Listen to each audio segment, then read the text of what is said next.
நீதிமொழிகள் 1ஆம் அதிகாரம். தாவீதின் குமாரனும் இஸ்ரவேலின் ராஜாவுமாகிய சாலமோனின் நீதிமொழிகள்.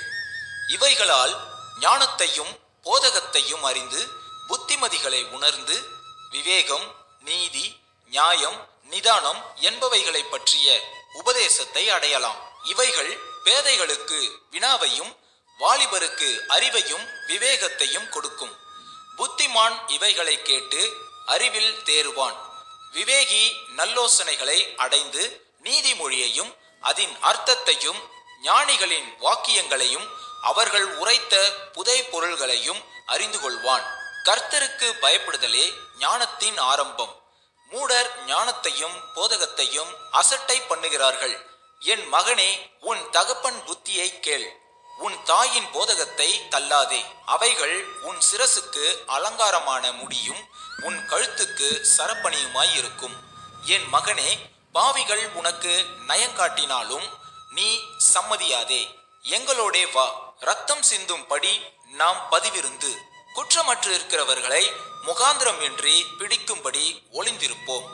பாதாளம் விழுங்குவது போல் நாம் அவர்களை உயிரோடே விழுங்குவோம்.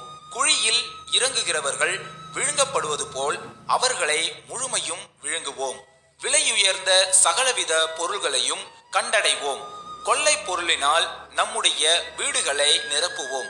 எங்களோடே பங்காளியாய் இரு, நம் எல்லாருக்கும் ஒரே பை இருக்கும் என்று அவர்கள் சொல்வார்களாகில், என் மகனே, நீ அவர்களோடே வழி நடவாமல் உன் காலை அவர்கள் பாதைக்கு விலக்குவாயாக. அவர்கள் கால்கள் தீங்கு செய்ய ஓடி ரத்தம் சிந்த தீவிரிக்கிறது. எவ்வகையான பட்சியானாலும் சரி, அதன் கண்களுக்கு முன்பாக வலையை விரிப்பது விருதா. இவர்களோ தங்கள் இரத்தத்திற்கே பதிவிருக்கிறார்கள், தங்கள் பிராணனுக்கே ஒளி வைத்திருக்கிறார்கள். பொருளாசையுள்ள எல்லாருடைய வழியும் இதுவே, இது தன்னையுடையவர்களின் உயிரை வாங்கும். ஞானமானது வெளியே நின்று கூப்பிடுகிறது, வீதிகளில் சத்தமிடுகிறது.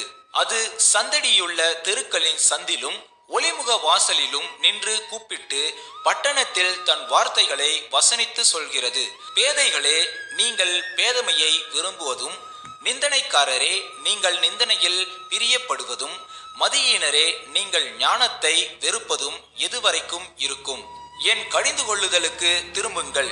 இதோ என் ஆவியை உங்களுக்கு அருளுவேன், என் வார்த்தைகளை உங்களுக்கு தெரிவிப்பேன். நான் கூப்பிட்டும் நீங்கள் கேட்க மாட்டோம் என்கிறீர்கள். நான் என் கையை நீட்டியும் கவனிக்கிறவன் ஒருவனும் இல்லை. என் ஆலோசனையெல்லாம் நீங்கள் தள்ளி என் கடிந்து கொள்ளுதலை வெறுத்தீர்கள். ஆகையால் நானும் உங்கள் ஆபத்து காலத்தில் நகைத்து நீங்கள் பயப்படும் காரியம் வரும்போது ஆகடியம் பண்ணுவேன். நீங்கள் பயப்படும் காரியம் புசல் போல் வரும்போதும், ஆபத்து சூறாவளி போல் உங்களுக்கு நேரிடும் போதும், நெருக்கமும் இடுக்கணும் உங்கள் மேல் வரும்போதும் ஆகடியம் பண்ணுவேன்.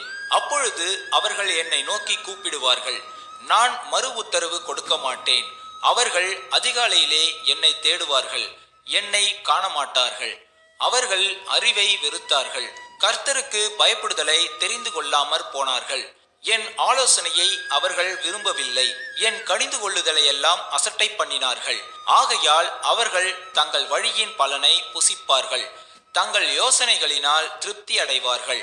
பேதைகளின் மாறுபாடு அவர்களை கொல்லும், மூடரின் நிர்விசாரம் அவர்களை அழிக்கும்.